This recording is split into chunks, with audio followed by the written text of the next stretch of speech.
if you're ever driving around St. Louis, the streets of St. Louis or anywhere in Missouri, and you see an historic building that's just beautiful and it's being restored, it all starts in a long process, but it starts with this man here, Bill Hart, making sure it doesn't get torn down. Is that right? So how does that happen? A lot of times it does. And actually, I work for the Missouri Alliance for Historic Preservation is my real job. And we're concerned with advocating for historic sites, structures, buildings, districts in Missouri that are important to Missouri citizens. So that makes sense. Since we're a nonprofit, we're able to advocate, whereas maybe state offices or city offices might not be able to do that kind of advocacy. So you're actually not just an individual; you are an organization that when you show up, you carry the weight of others behind you. Right. And he was the first in the state of Missouri to hold this position, right? Actually, I was the first to hold the field representative position. Right, it was a position that was created in 2008 in conjunction with the National Trust for Historic Preservation. It was a program called Partners in the Field that was designed to bring kind of boots on the ground preservation services to underserved communities. But is this just the city of St. Louis? It's for all of Missouri. And we're a statewide nonprofit. We were formed as the Missouri Heritage Trust in 1976. We later changed our name to the Missouri Alliance for Historic Preservation. So we're a membership-based organization, a 501c3 tax-exempt organization, a statewide. In my mind, you're living the dream, Bill, because you, in addition to having a degree in historic preservation, something I didn't even know existed, you're living it. You have an historic home yourself. And yet Ron has been historically preserved himself. Thank you. Thank you very much. Thanks to Joy. Yes. Thanks to Joy. And then you wrote this book, this great book. This is what's so Historic exciting. Missouri Roadsides. Tell us about that. It's a compendium of 6 roadside trips throughout the state of Missouri, mostly on 2-lane highways. There are a couple of times where you might have to get on the interstate for a mile or two. The South Road trip, you have to get on the interstate for one exit. But it's limited to small road tripping in Missouri, small towns, small businesses. Instead of the usual travel guide where they, like photos list every minutia, every restaurant, yeah. There are no chains or franchises listed in here as places to go, visit, eat, drink. Yeah. Is this done in a way like, hey, take this trip and see actually, these things? There are 6 trips. Nice. Several of them are designed so that you can access the trips from the major metropolitan areas, Kansas City and St. Louis. So staycationers can get out of the city readily. Are they weekend trips or how long? They can be as long as you want. One of them goes across the state from close to St. Joe all the way over to Hannibal.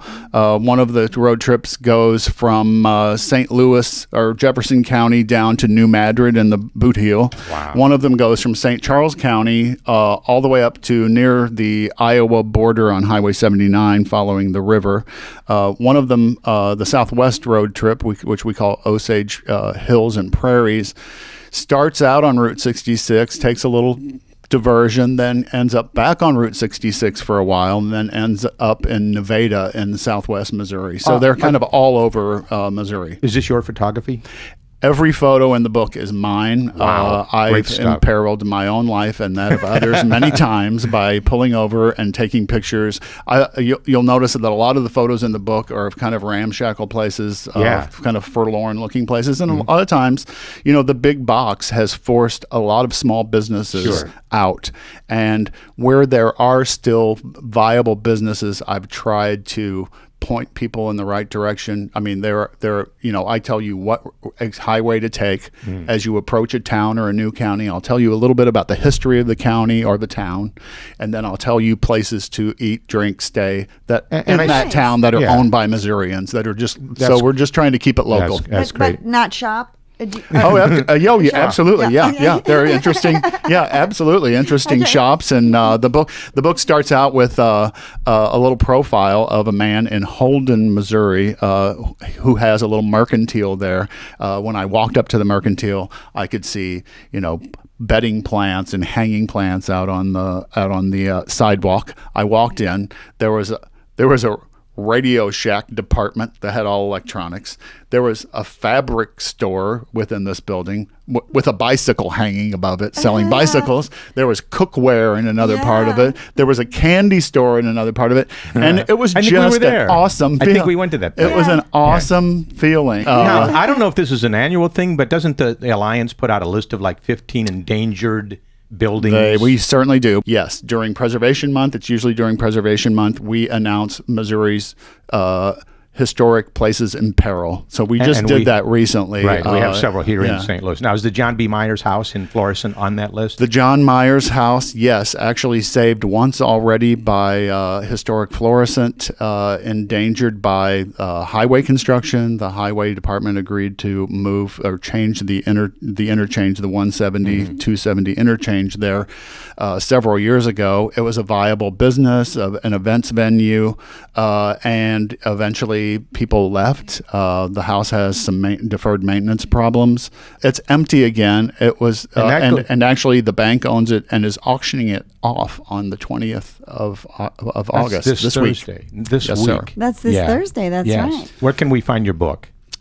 You can find it on my website, historicmissouriroadsides.com. You can find it at Barnes & Noble. You can find it locally at Left Bank Books and at the Book House on Manchester and Maplewood. Two great places. Absolutely. Keeping it local. Yeah. Well, Bill, thank you for what you do. Thank you so much, and thank you for helping recognize Missouri Historic Roadsides. The book, again, is called Historic Missouri Roadsides. It's in bookstores now and on your website, I assume. It is, historicmissouriroadsides.com. Thanks, Bill. Thank you so much. Thank you. And thanks to Clayton's Bakery and Deli in Des Peres, offering fresh-made baked goods using recipes from St. Louis's earliest history and fresh baked bread right from the bakery. 11,744 Manchester Road in Des Peres.